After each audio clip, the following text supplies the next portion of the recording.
Olá, concurseiro, concurseira, estamos chegando, agora com uma proposta diferente. Já fizemos isso o ano anterior, mas agora com a retrospectiva. Nesta primeira retrospectiva, vamos trabalhar com os meses de janeiro, fevereiro e março. Organizei, separei, analisei as notícias que nesses meses tiveram importância, que se destacaram nos jornais, nas mídias, a importância que eu estou dizendo aí, que foram publicadas nos maiores meios de comunicação do nosso país, que repercutiram também ao longo do ano.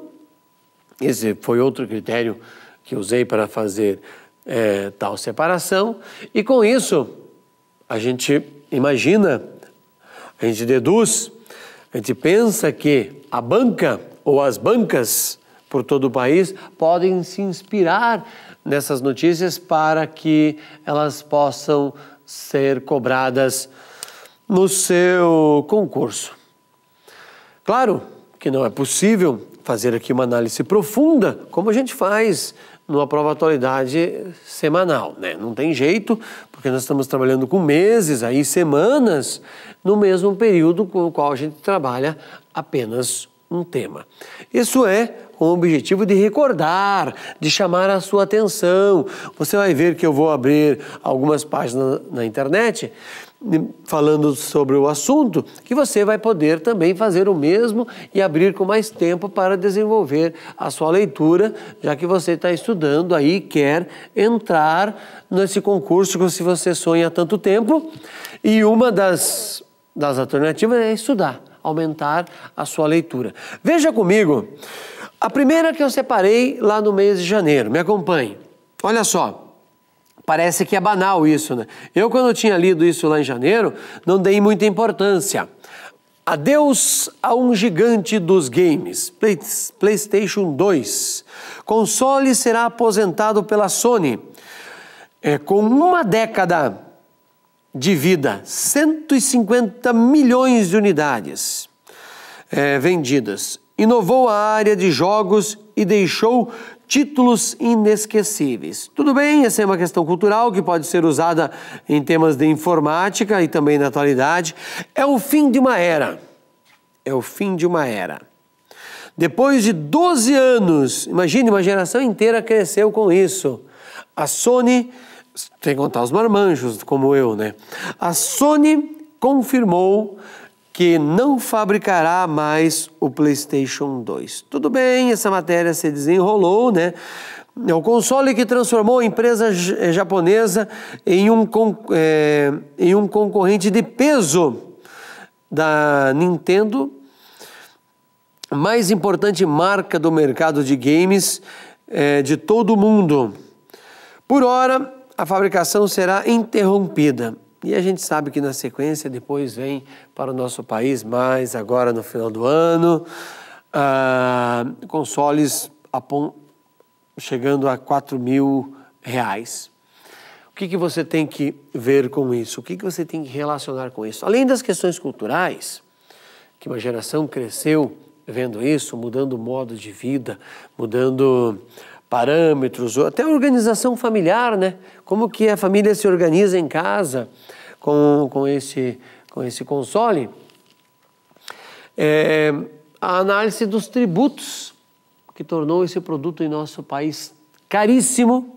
A gente sabe que lá fora compra por 1/3 do preço e aqui ele vem com um preço absurdo. Então, uma notícia que acontece tanto no início do ano, que vai se repetir também lá no mês de outubro e novembro. E a discussão chega a virar artigo de jornal, chega a virar matéria especial nos principais telejornais do Brasil. Então tá aí, esta é uma das manchetes que eu queria chamar a sua atenção. A próxima é essa daqui, ó. Veja só comigo aí. 27 de janeiro de 2013. Essa foi dramática, essa foi manchete no mundo inteiro. O domingo sem fim. Coordenador regional da Defesa Civil encarou o desafio de organizar o cenário caótico. Do que a gente está falando justamente... Quando o telefone tocou, veja a matéria. Quando o telefone tocou, no meio da madrugada, o coordenador regional da Defesa Civil, tenente-coronel da Brigada Militar, viu que a coisa, o texto ele continua, né, que era complicadíssimo. Por quê? As pessoas pediam lona. Lona para quê? Poxa, não aconteceu enchente. E sim, por causa da questão da Boate Kiss, né? Milhares de pessoas vão morrer em Santa Maria, mostrando que o nosso país é extremamente despreparado pensando em grandes públicos, é um país extremamente despreparado, e não só uma questão despreparada, isso mostrou um outro fato dentro do Brasil, não só o despreparo, mas sim a corrupção não só dos nossos políticos, até de uma instituição tão respeitada, né? Que foi o Corpo de Bombeiros, que teve envolvimento neste incêndio. Seguindo aqui, ó, a matéria, né? Centro Desportivo Municipal vira epicentro da dor gaúcha. Tantos corpos nesse incêndio acabam sendo retirado em pouco tempo, que precisou de um centro esportivo para colocar um do lado do outro. Nem ML tinha nesse instante. A notícia permaneceu durante muito tempo, ainda é repetida em nosso país, mas essa tragédia, no mínimo, deve mudar a forma de pensar, de organizar, mas dá uma outra percepção. Foi do prefeito ao corpo de bombeiro. Defesa Civil, despreparo, alvarás fraudados e assim por diante. Então mostrou um outro lado do país, por exemplo, que colocou até em xeque a corporação do Corpo de Bombeiro, que é algo tão, uma instituição tão sagrada dentro do Brasil.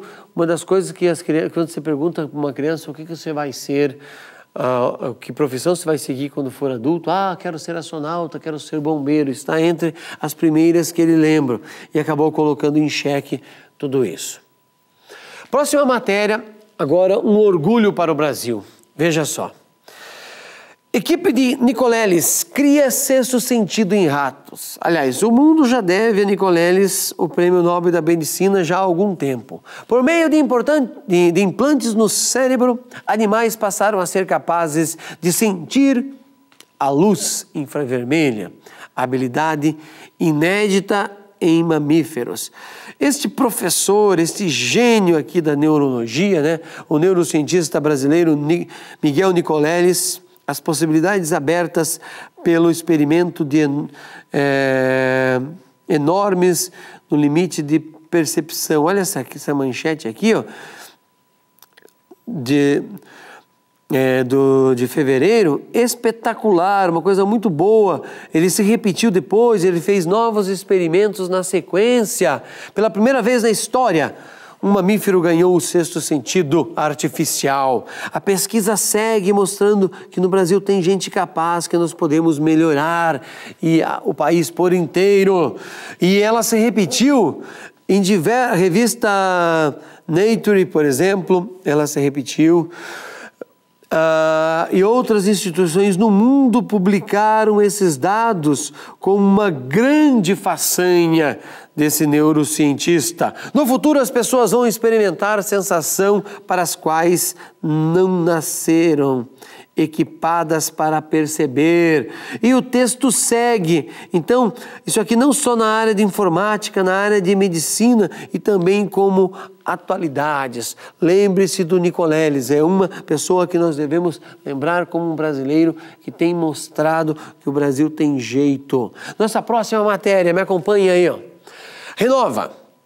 Energia inicia operação de sua primeira usina nuclear, coisa que o Brasil já deveria estar fazendo, mas ainda lá no mês 2, né? Renova Energia iniciou hoje, em fevereiro, o quê?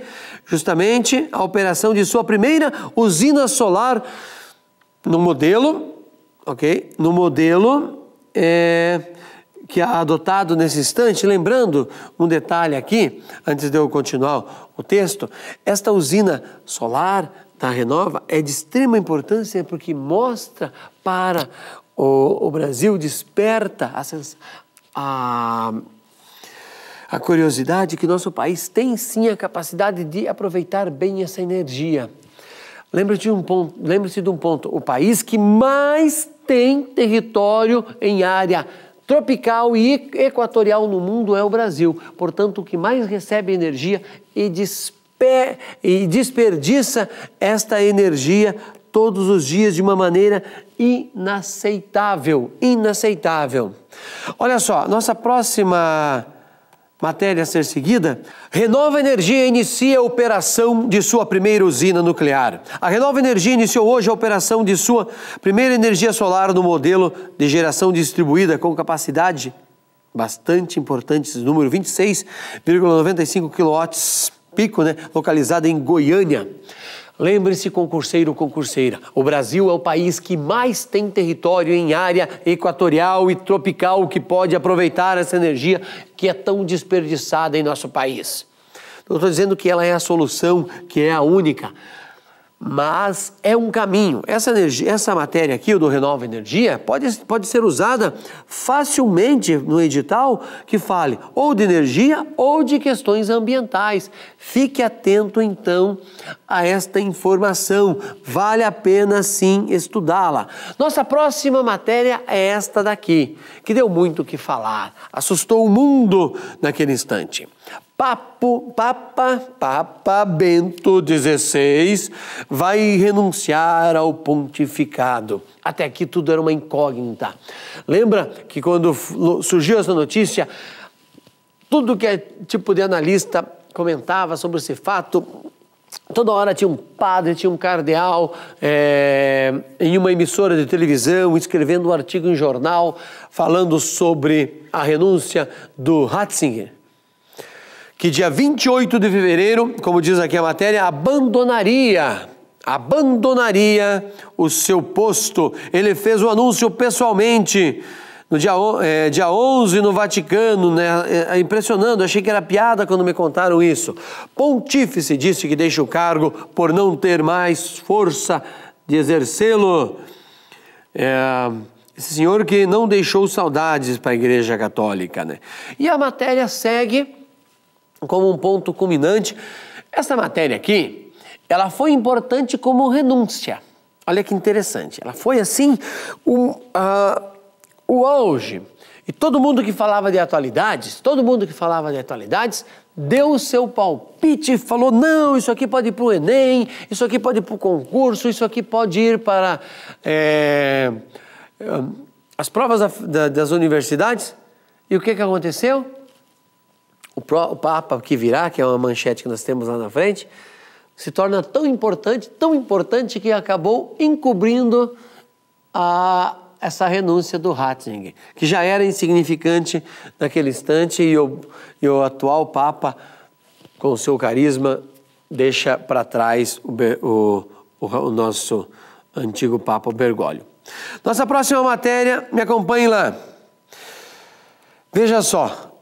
Minério de ferro fecha a semana a $155,25 na China. O mercado de minério permanece parado, sem negócio no mercado à vista da China, por causa do feriado do Ano Novo Chinês, e assim vai. O que eu quero chamar a atenção nessa matéria, dos $155, a tonelada, ok? Qual é o problema?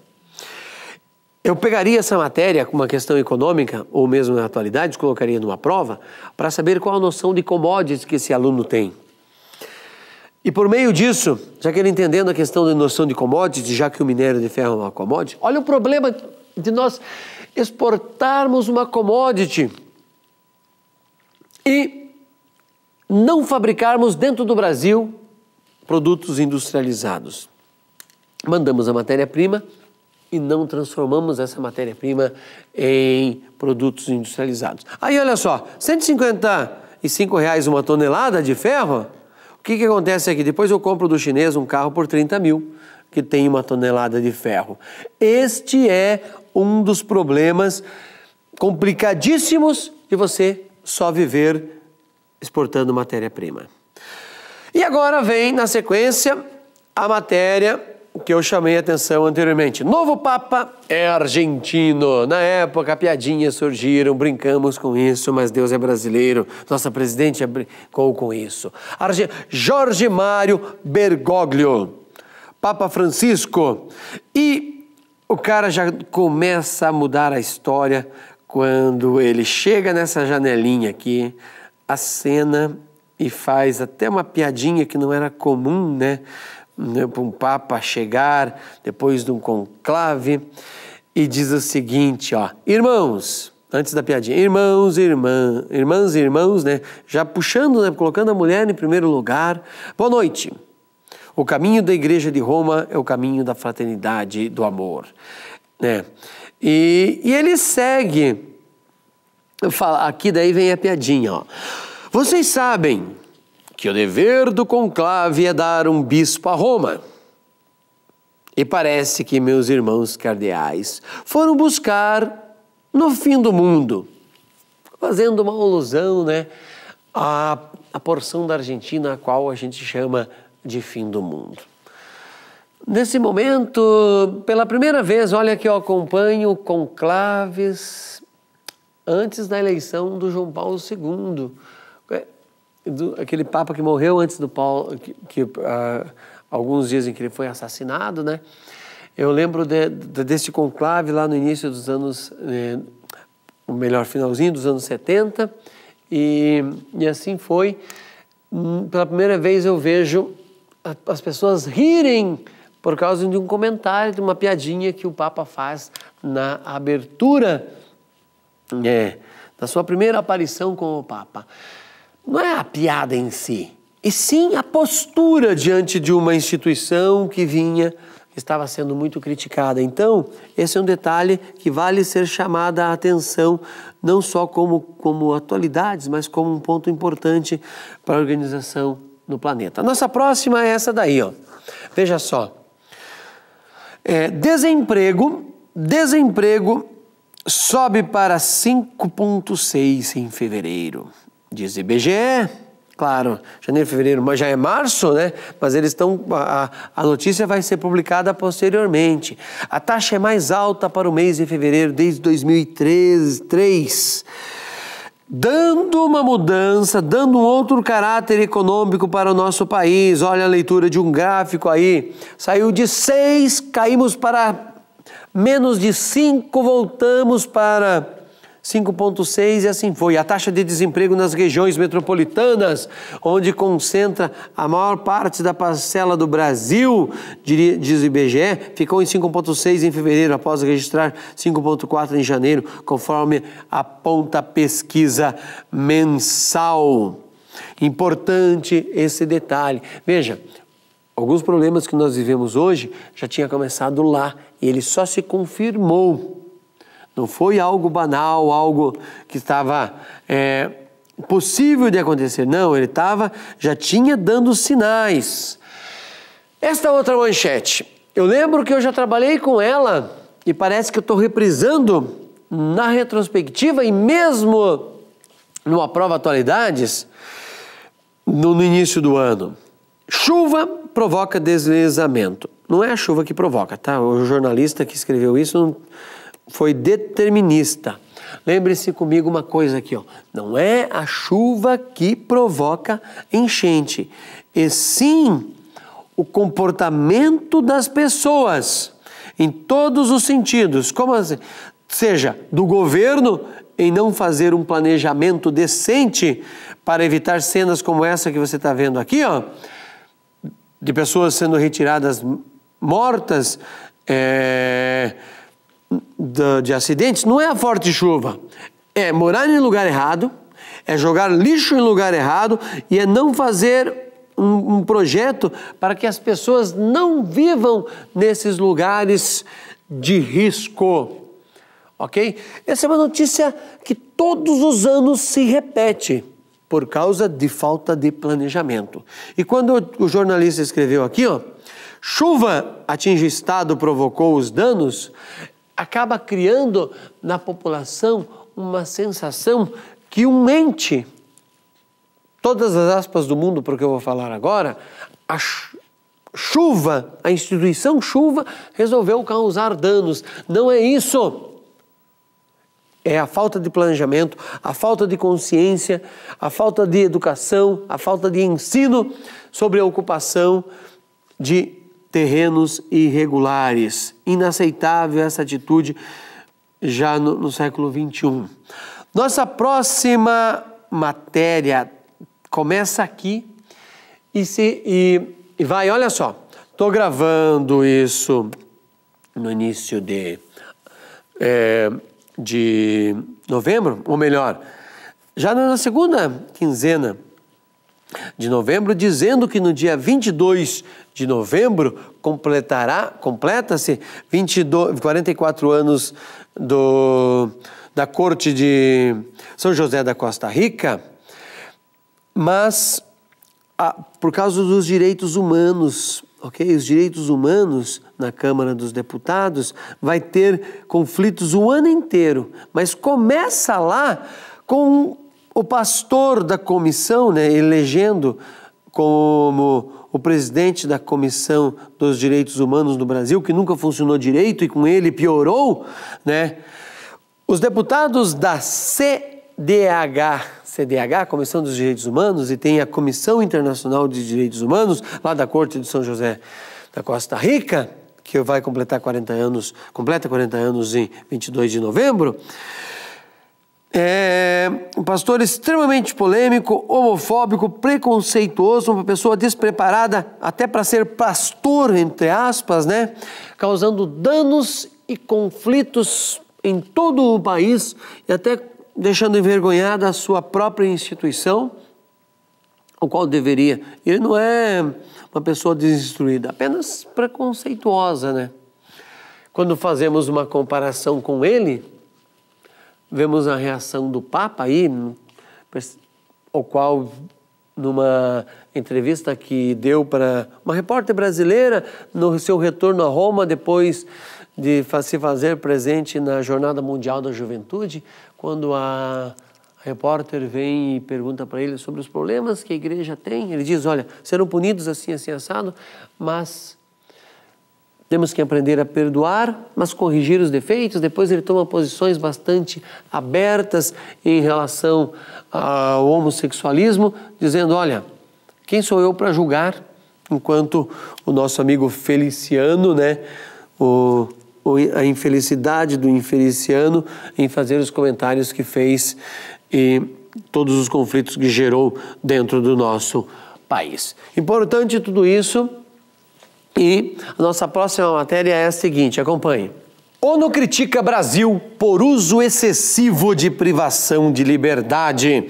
Esta matéria também se relaciona com os 44 anos dos direitos humanos que completará a Corte de São José da Costa Rica, que completa dia 22 de novembro, né? Um grupo de trabalho da ONU criticou lá em março o uso excessivo da privação de liberdade como punição a crimes no Brasil e deficiências na assistência jurídica a presos pobres no país. Nas nossas carceragens, que estão entre as piores do mundo, até pouco tempo a RIC, a TV Record, fez uma grande programação só trabalhando com os problemas nas prisões em nosso país. Também aconteceu isso em outras emissoras, mostrando o descaso, aquilo uma fábrica de bandidos aperfeiçoados. Não estou aqui defendendo o bandido, ele tem que ficar preso sim e permanecer lá o máximo de tempo possível, mas não em condições desumanas. As nossas cadeias são desumanas e pobre normalmente vai preso. é o pensamento que as pessoas têm, é o senso comum. A gente não vê pessoas ricas irem para a cadeia, a não ser da impressão que começa a mudar quando começamos a ter uma diferenciação ali no mês de novembro sobre aqueles auditores fiscais em São Paulo. Mas será que eles eram os únicos? Será que não tem gente mais graúda? Será que não tem homens mais poderosos no meio dessa brincadeira? Muito bem, reforço aqui essa ideia, ó, continuando ali, ó, as críticas constam de texto divulgado no fim de uma visita de 10 dias do grupo pelo país, a convite do governo brasileiro. No documento, ok,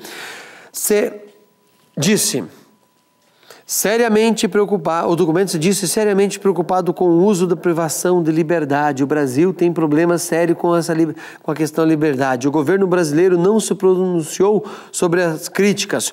O Brasil tem uma das maiores populações de prisioneiros do mundo. Pessoal, são mais de 500 mil de pessoas, custando por mês perto de R$2.000 e em condições péssimas. É um problema sério. R$2.000 por mês, 500 mil de pessoas. E ainda sairão da prisão depois piores do que entraram.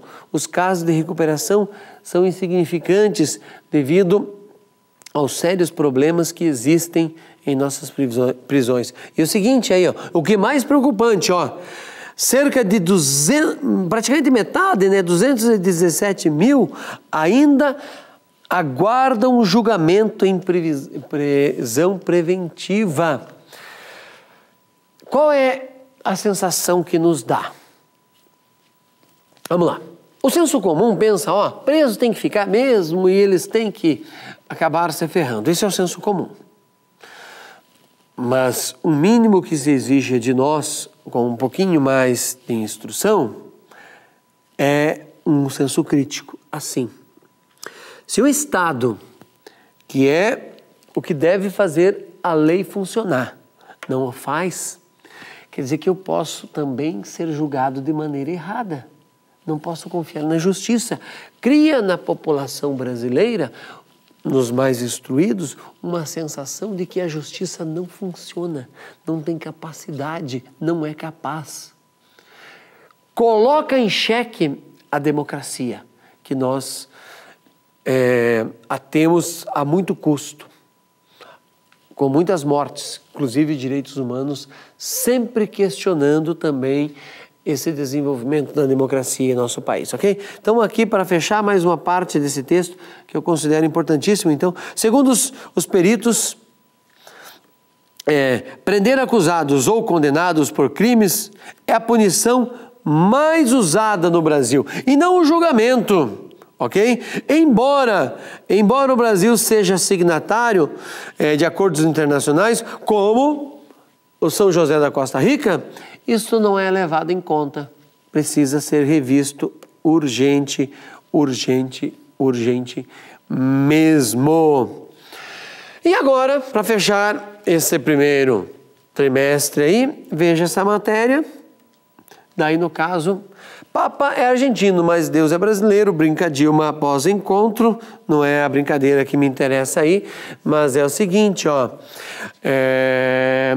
Foi justamente o encontro do Brasil, aqui o Brasil, no caso, né, com o Papa, a presidente Dilma se encontrando com o Papa, e daí a jornada da juventude foi tema central.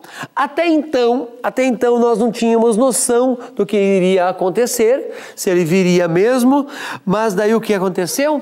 Olha a sequência ali, ó, da nossa matéria. Durante o encontro com Dilma, o Papa Francisco confirmou que virá, no caso que ele iria, né, que irá ao Brasil em julho, que nós vamos discutir isso lá na frente. Mas tinha toda uma programação anterior e neste encontro que se divulgou para o mundo, olha, estarei lá e ainda a gente estava pensando, o que vai acontecer, né? E daí teve todo aquele problema que vocês viram dele na ida para para o hotel, o motorista se perde e o Papa quase é arrancado do seu carro. Claro que ninguém faria mal com ele, né? O bom seria que arrancássemos um presidente, um político do seu carro, mas não conseguimos nos aproximar dele. Então foi todo desses políticos, mas o Papa deu ali ele já começa a dar uma demonstração que ele era diferente. Mas todo aquele processo começa antes, lá em março, no final de março, como diz aqui a matéria, que o Brasil, inclusive a presidente da Argentina estava junto, né? Dilma foi a primeira chefe de Estado a ser recebida pelo pontífice, após a cerimônia oficial de posse, na terça-feira, antes de ser formalmente empossado. O Papa vai se encontrar daí também com a presidente argentina, claro, do seu país, e assim segue, mas ele confirma que vem para a Jornada Mundial da Juventude, que torna este evento, que nós comentaremos na sequência, todo emblemático. E ver isso, estudar essa notícia, estudar essa matéria como uma mudança de cultura, como uma mudança de postura da igreja, mas que começa lá no início do seu pontificado e não depois, ok? Vale rever isso, vale reanalisar e relembrar, porque pode sim estar presente na sua prova. Concurseiro, concurseira, encerramos aqui essa retrospectiva, a primeira das 4 que faremos. Nos vemos, até a próxima.